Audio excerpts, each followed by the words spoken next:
right, guys, welcome to the Bird Beak Buffet. And what we're going to do is we're going to look at different types of birds and their beaks. So the first one we're going to look is one of my favorites, is a hummingbird. And if you guys will notice, what kind of beak? Long and skinny, kind of like maybe a straw, or what we have today is a little pipette. This is called a little pipette. And what hummingbirds do to get food is they take their little pipette and they suck up the nectar that they get from flowers. Okay? So what you're going to do is you're going to do just what I did. You'll suck it up, and then you'll pour it out right back into the flask. You guys want to try it? Yep. Okay. Good job, Jonathan. Okay,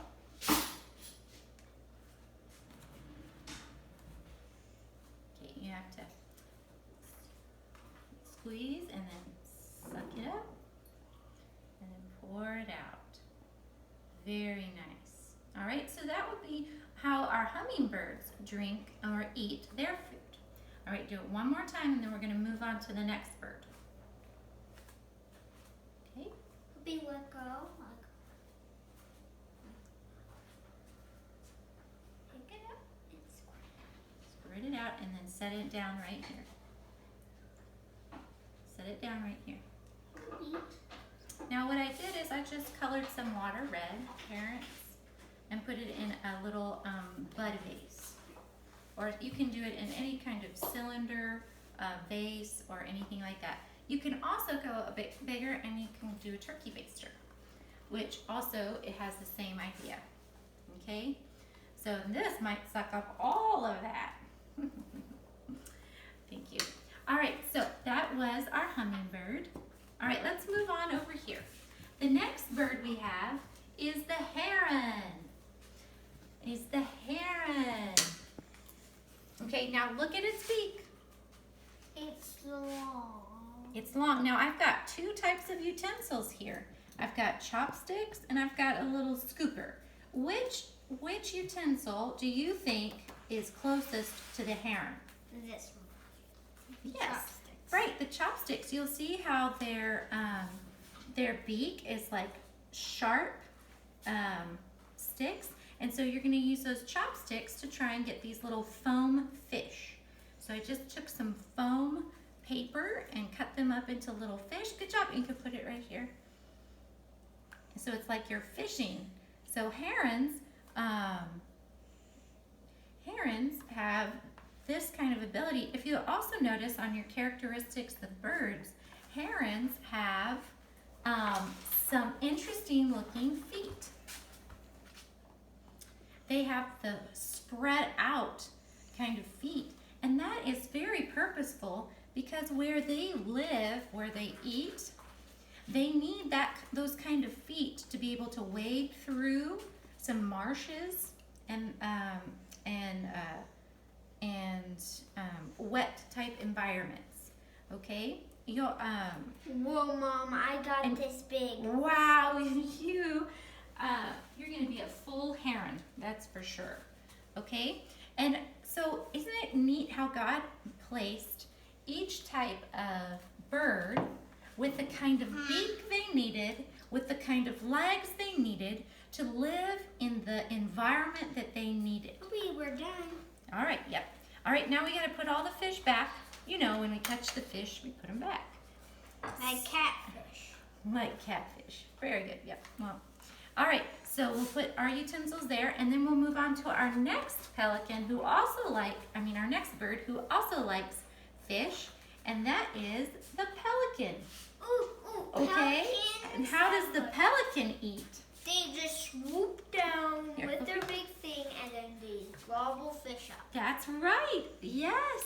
Okay. So pelicans have like a scooper kind of thing, and they fly over the water and they actually dive into and catch fish and put it what I would say is a gullet, but I could be wrong on that thing.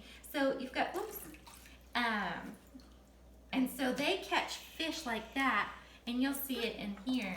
They catch whole fish just like that. Their fish is probably a bit bigger than the herons' fish. Herons, I think, eat smaller fish and things. All right? Okay, let's go on to our next bird. Come on. We can always come back and play with this later. I know it's a huge fun thing. All right, the next bird we have is the shorebird, and look at its beak. Look at its beak. It's kind of like tongs. Move over to this station. They're kind of like tongs. So I put a clothespin, and then shorebirds like to go into, so pretend this is dirt or sand, and these are little worms or bugs, and they'll take their beaks, which are like these little clothespins, and they'll grab them and yank them out of and they'll eat them just like that. Okay, so you'll have to put that down so it doesn't come up. All right, so try that out. Sometimes those worms don't want to come very easily. There you go. There you go. All right. Can you use hands to pull it off of Well, you just let go of it, right? You just let go. Whoa, I just broke it. Whoa, well, it's just dirt, so you can't really break it. But I use Play-Doh for the dirt parents, and then you just put little pipe cleaners in.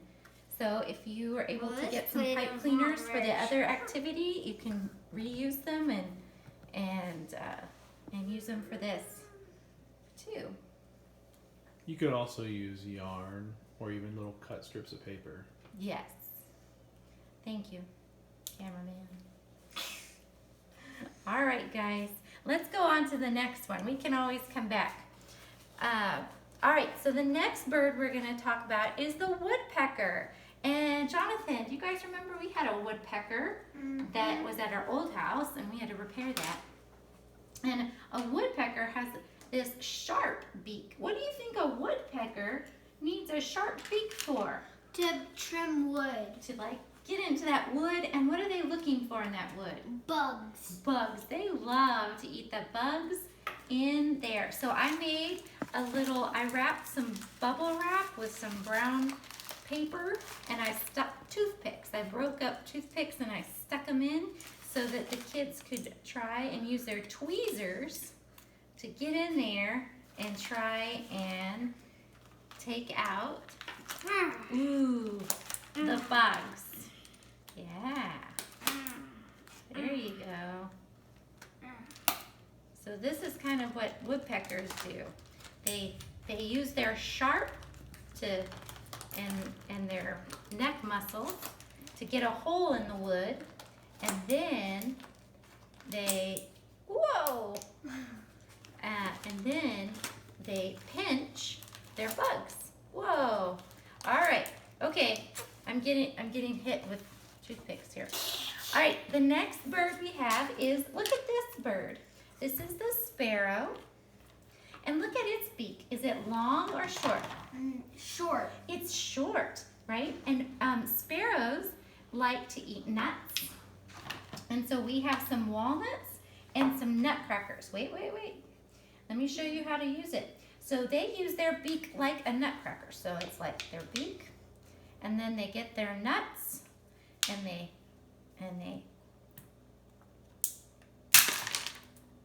break seeds. So that was kind of hard. Whew. Let's keep it. I just saw a seed. You saw what? A seed. A seed, right? Good. All right, so you put that in there. Stick it in there. And crush it over here. It's going to be a big mess.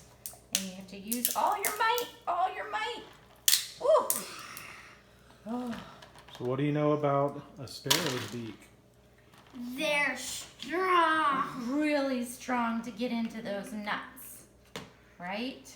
Mm-hmm. Yes. I need some help. You need some help? All right. I think I can. Ooh, there you go. You did gonna, don't eat them. Don't eat them. Don't eat them. We never eat in science class. All right, let's go to the next one. The next one's one of my favorite birds, and it's a duck. And the duck has kind of a filter feeder beak. So that's what we have here. We have a little strainer type thing that you would put in a sink. And basically you put this in and you strain out all of the bacteria, little animals, little plants. And that's how a duck eats. It takes its beak and it strains out the things. And so parents, I used loose tea leaves. Here you go, Hope. Okay, Jonathan, you come this way so Hope can try. All right? Yeah. All right, and then the last bird is our hawk and our raptor-like birds. You can see on their bird beak, they have this little hook, right? So we've got these kind of pretend like this is an animal bone or mouse or whatever, and you're going to use your scissors to